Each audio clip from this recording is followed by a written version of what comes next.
Hello, I'm Christy Welch, Direct Marketing Specialist with the Ohio State University South Centers, and I'm pleased to welcome you to our virtual 2021 Agritourism Ready Conference. We are sorry we can't be all together on a farm this year as we've done in the past, but we do think that we have some great information from a variety of presenters for you. So I hope you enjoy watching the presentations. Be sure to submit any questions that you have about the presentations to the email address you received your registration confirmation from. And then we hope you can join us live on March the 18th from 6:30 to 8:30 p.m. online.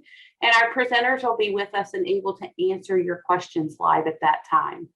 And I wanted to thank the Wright and Moore Law Company, as well as Ohio Farm Bureau Federation of Ross, Pickaway, Hocking, and Fairfield counties for collaborating with us again this year to bring you some great information about Agritourism Ready here in Ohio.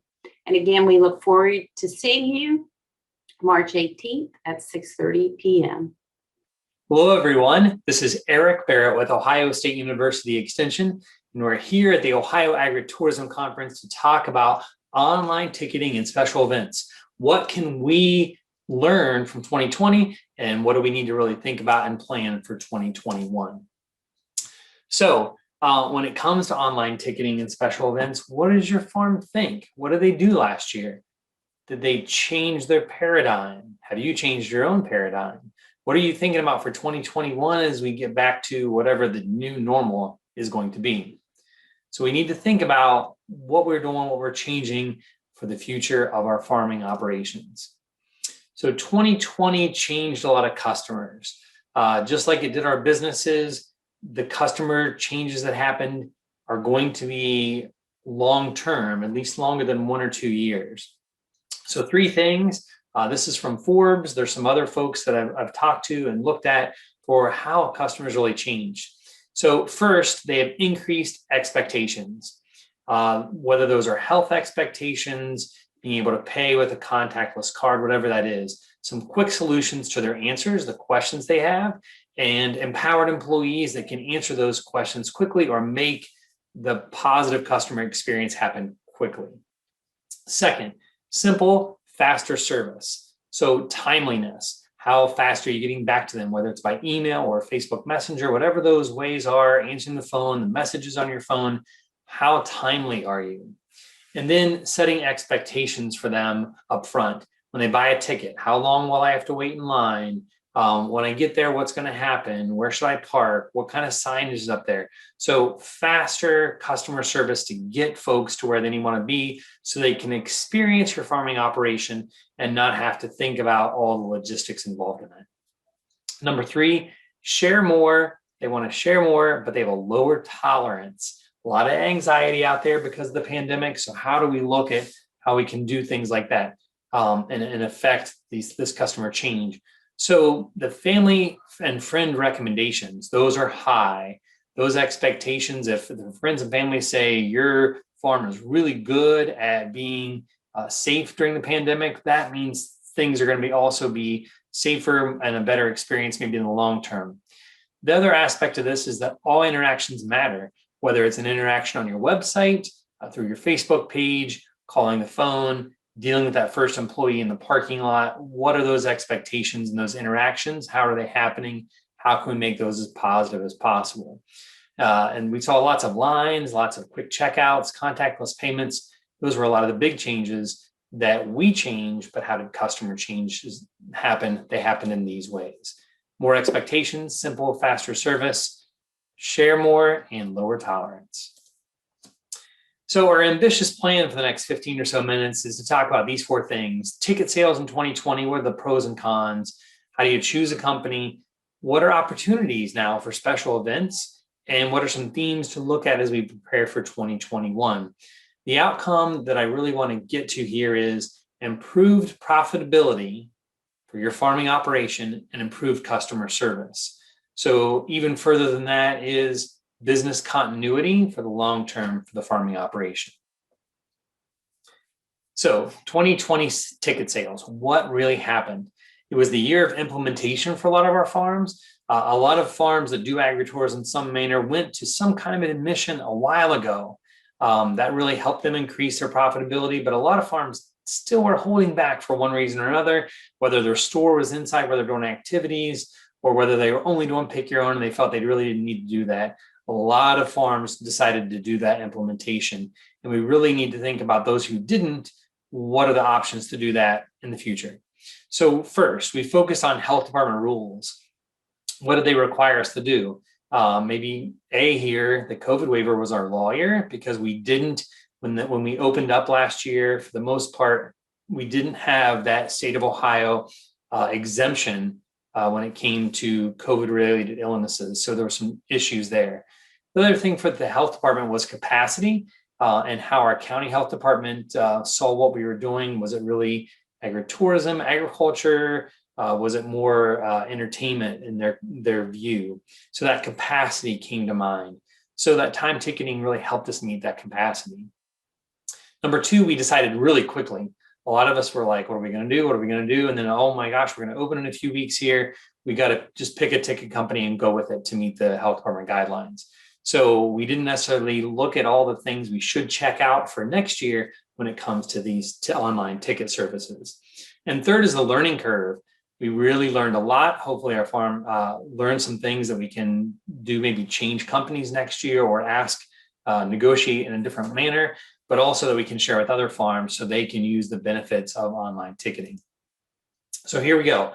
2020 benefits, increased sales, question, exclamation. So I put this here because we saw a lot of increased sales, talking to farmers across Ohio, seeing a lot of 20% and higher sales and revenue for the year. That made a big difference. Is that sustainable long-term? Was that just because people wanted to get out? Will it be more or less in 2021? And what about 2022? So definitely an increase in sales, but what is a longer term projection? We're not quite sure. We think, based on some tourism data, some trends from a lot of the retail folks, that this will increase. People want to be outdoors. They want to do more things locally and be more family and friends. So we think that's going to increase long term. Second, increase in add-on sales with 2 exclamation points, because a lot of farms saw increase in sales when they added maybe goat food or a paint a pumpkin, or maybe they offered, we were going to give you a time and also sell you the bag for this price for the apples. So you're prepaying and all you're doing is checking in and getting your bag when you get to the farm, things like that. That really increased farm profitability. Third is sales per customers, whether it was sales per customer, whether it was food add-ons or other things they were able to put onto their bill. That really helped our farms look at what the future could be for agritourism. Fourth, it really helped us spread out crowds, which also links to number 6 a little bit, but spreading out the crowds mostly here for health concerns. So we put them out in a different manner. We only allow maybe 50 people per half hour, things like that. They feel healthy. They feel more safe. They also felt that they had a better experience because they didn't have to look at other people as much as they looked at things at the farm. 5, a faster check-in. So when they got to the farm, they just scan the phone and boom, they're in the farm. They're ready to go. They don't have to wait or make decisions there at the farm gate. And 6 is this reduced labor cost. And as we look at what the state of Ohio is already proposing in 2021, it's an increase in the minimum wage. So if we look at labor costs and farm sustainability long-term, this helped, and it's another reason to look at online ticketing. The challenges on the right side of the screen there, educating customers. So that wasn't as much of a challenge as a lot of farms thought it would be, but it did put out some concerns. We had to look at Facebook messaging, websites, all those things. 2, unexpected fees, whether it's credit cards or the way we thought it might go or not go with the ticket company we chose. 3rd, functions of software. Running reports isn't as always easy as you think it might be with different companies. What is customer support there? 4th, rein in refunds. What do you do with those folks that have to change their time or had a family emergency? And then 5th, free tickets. A lot of companies are going to charge you for using the software, period. They don't care if you're offering a free ticket to a child that's under 3 or a grandparent, whatever that is.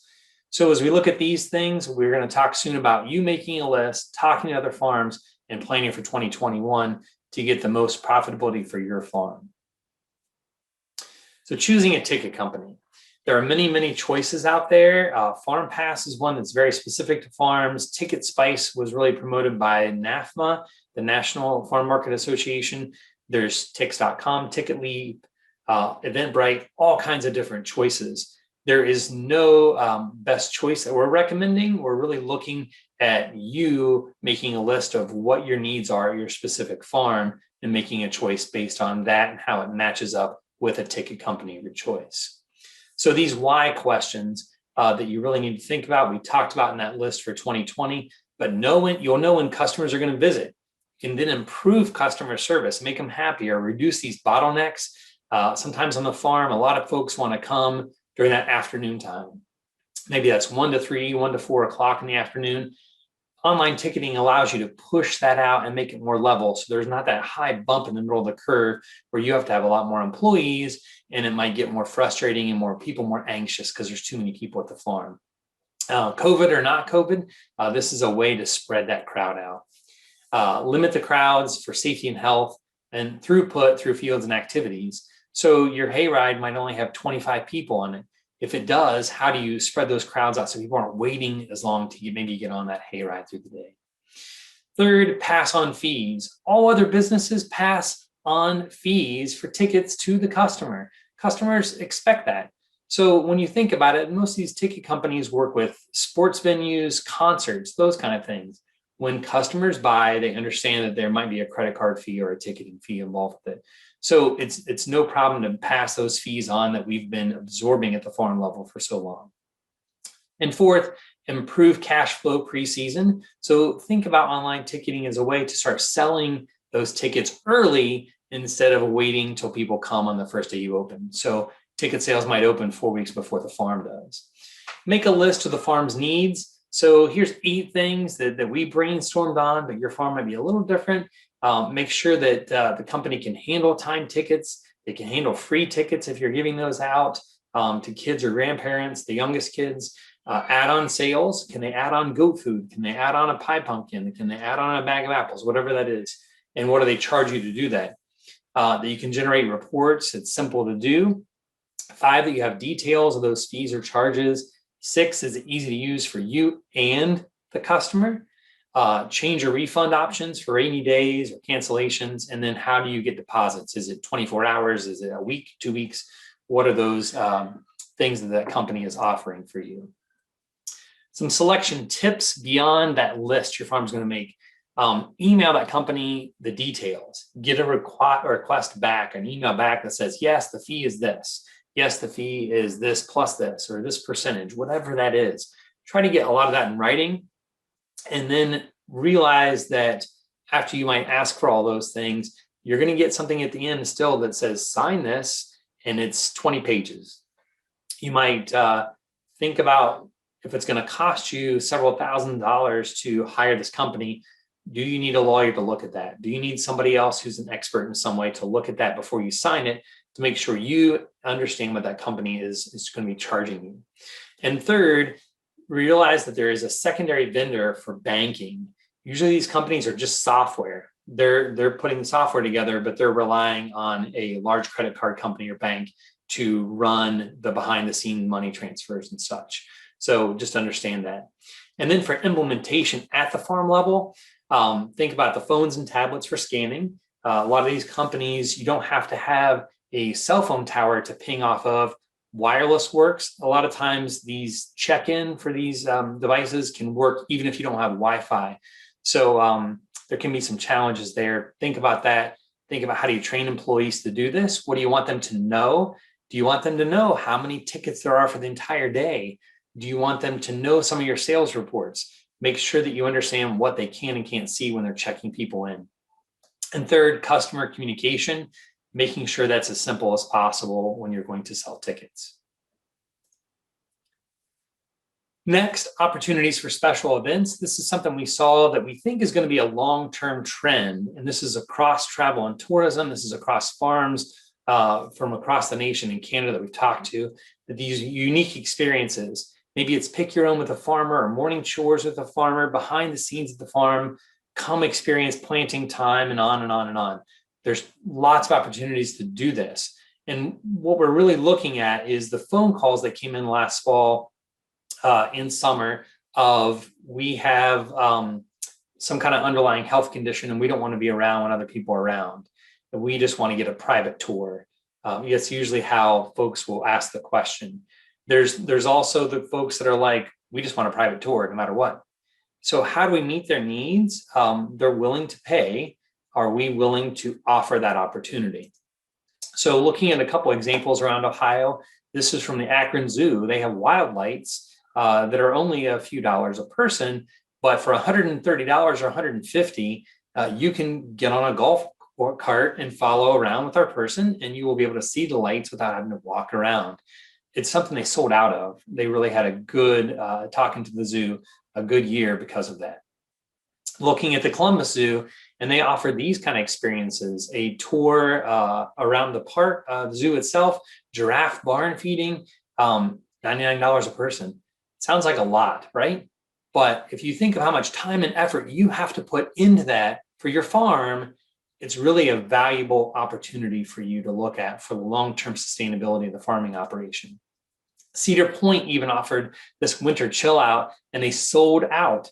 So all you're seeing is how the cars from the different roller coasters sat around and what happened during the winter and what things do and what their winter is like. So lots of question and answer, just that one-on-one experience that a lot of consumers are looking for. So here's one at a farm. As you see, they're charging $15 for a behind the scenes tour. Maybe we need to think about, what is our time worth? How much time are we spending planning that tour, taking the tickets for that tour, and then actually planning how we're going to do it and doing the tour? So maybe it's worth a lot more than $15 per person. Themes for 2021, moving forward, what are we going to see? We're going to see lots of changes. Change is going to be more continuous, but looking at travel and tourism trends to start here, tourwriter.com and Forbes gives us this information mixed in with some other experiences we've looked at. Connecting with family and friends. So that's going to be even bigger because a lot of them have not seen their family and friends as much. Continued socially distance for one reason or another. Maybe it's not the pandemic. Maybe it's just like, I don't like people as much, or maybe I don't want to get strep throat or anything else. Third is detailed information. So this is learning those behind the scene kind of things of the farm. More personalization, more one-on-one, more time with the farmer. Fifth, more travel and leisure activities, which is great for us because they want to come visit a farm. They want to eat this strawberry this young lady is tasting in the field. And then sixth, your costs and business continuity. So looking at what for the future is going to keep your farm in the family, what is going to keep your business operational for the long term in the future. What can your farm expect looking at some of these trends? Well, customers we know are politically split on expectations. Some want 100% back to normal, others want continued social distancing. So how can we fit something at the farm that's going to meet all those? 2, times for those who are concerned or not vaccinated yet. So that's not just a behind the scenes tour, but it's what we saw at the beginning of the pandemic where the grocery stores were like, we're open for seniors for these times. We probably need to look at continuing that kind of offering throughout any of our seasons for folks that are more concerned. Third, nearly all of them will expect, all consumers will accept being outside, no matter if they're on one end or the other of the issues of healthfulness. So think about that. That's a good plus for our farms as we are outside. Fourth, think about groups, and will groups return to the farm? Will school tours come back this year? Should they? This is the time to really put the pencil to the paper and look at what is profitability on those events. What do we need to change if we offer those events again? How much are we going to make versus how much of our time are we putting into those events? So a really good cost analysis or management analysis of that kind of group event. And then 5, the new normal is really yours to define. Consumers expect change, and this is the year if you're looking to implement something new or you're looking to change the way you do things, this is the time to do it in 2021.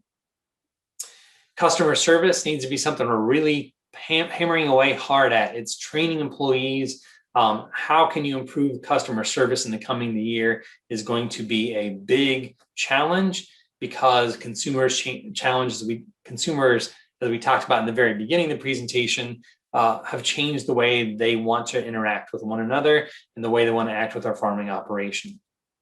So empowering employees, train them on decisions they can make. They need to know, I can do this, or maybe this pumpkin is damaged just a little bit, so I can knock off $1. Make sure they're trained on what they can do. Be able to make quick decisions and have happier customers. If they have no credit card, if they have no ticket, if they're there at the wrong time, if you're out of gold rush and they really want, they need to choose something else. How can our employees help make those decisions quickly to make our customers happy?